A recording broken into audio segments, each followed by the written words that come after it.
عمران خان صاحب کی cipher case کے اندر ضمانت کی درخواست کے لیے سپریم کورٹ سے رجوع کر لیا گیا تھا، آپ کو پتا ہے۔ اسی طرح سائفر کیس کے اندر ہی جس طرح سے فرد جرم لگانے کی کارروائی کی گئی، اس ساری کارروائی کو سپریم کورٹ میں چیلنج کر دیا گیا ہے۔ جس طرح سے کاپیاں تقسیم کی گئیں، جس طرح سے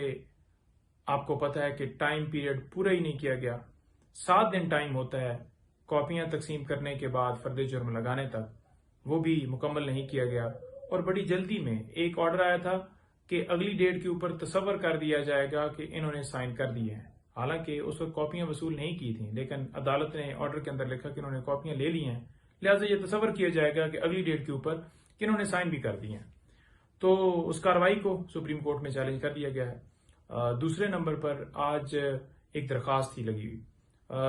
اس کا تھوڑا سا بیک گراؤنڈ یہ ہے کہ خان صاحب سے ان کے بیٹوں کی فون پر بات کرنے کے حوالے سے درخواست دی گئی تھی، جو کہ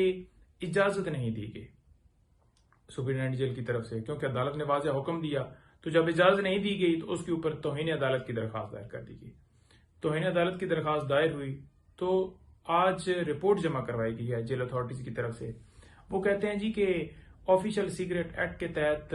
جو ملزم ہوتے ہیں ان کی بات نہیں کروائی جا سکتی، اور دوسرا وہ کہتے ہیں جی کہ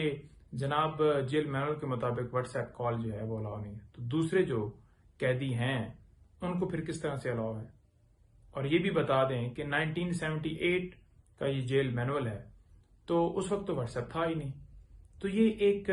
محض جو ہے وہ بہانے بنانا کہ ان کی بات جو ہے اس لاء کے تحت نہیں کروائی جا سکتی، یہ بنیادی انسانی حقوق کی واضح طور پر، آپ کو آئین کی واضح طور پر خلاف ورزی نظر آ رہی ہے۔ نمبر ٹو جی کہ کل سائفر کیس کی جو سماعت تھی جیل کے اندر، اس میں جیل کے اندر یہ باقاعدہ طور پر یہ کہا گیا کہ ہمیں جو مینول ہے، سائفر جیسے جاتا ہے فورن آفس سے پی ایم آفس میں، اس مینول کی کاپی جو ہے وہ دے دی جائے، تو وہ کہا گیا کہ خفیہ ہے جی، وہ نہیں دی جا سکتی۔ منٹس آف میٹنگ مانگے جاتے ہیں، وہ کہا گیا جی خفیہ ہے، یعنی کہ ٹرائل خفیہ چلایا جا رہا ہے، گواہ خفیہ ہیں، کوئی لاء جس کے اوپر آپ ڈیپینڈ کر رہے ہیں، جس کے اوپر آپ کیسز کا حوالہ دے رہے ہیں، تو وہ جو ہے اگر لاء مانگا جاتا ہے یا اس کے حوالے سے کوئی ڈاکومنٹ مانگا جاتا ہے تو اسے بھی آپ خفیہ کہہ رہے ہیں۔ آپ نے کبھی دیکھا کہ کوئی قانون جو ہے وہ بھی خفیہ ہو؟ تو جن ڈاکومنٹس کے اوپر آپ کا کیس ہے، آپ اگر اس فریق دوسرے کو نہیں دیں گے تو وہ کیسے اپنے کیس کو پروسیڈ کر سکے گا؟ تو لہٰذا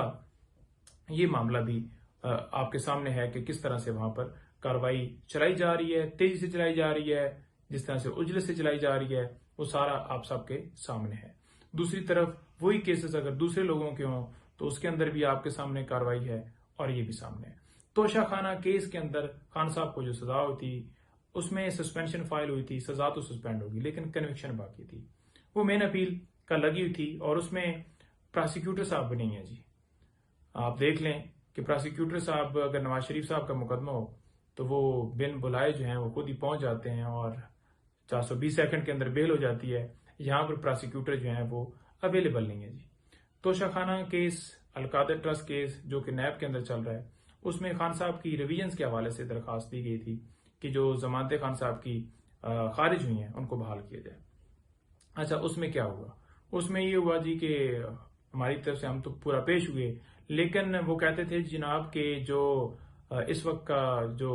کرنٹ یعنی کہ لاء ہے، نیب آرڈیننس ہے،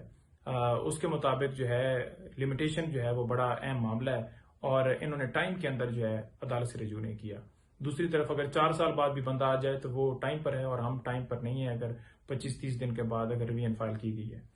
تو عدالت نے یہ کہا ہے کہ یہ تو کہہ رہے ہیں کہ جو کرنٹ آرڈیننس ہے اس کے مطابق جو ہے بالکل جو ہے وہ لمیٹیشن والا معاملہ نہیں ہے، یعنی کہ ہم تو لہٰذا انہوں نے کہا کہ لاء منسٹری سے وہ اوریجنل جو ہے کاپی منگوائی جائے تاکہ یہ کلیئر ہو جائے۔ اب اگلی منگل کے لیے یہ ڈیٹ فکس ہوئی ہے، تو اس کے اوپر دیکھتے ہیں پھر آگے کیا فیصلہ آتا ہے جی۔ بہت شکریہ، تھینک یو۔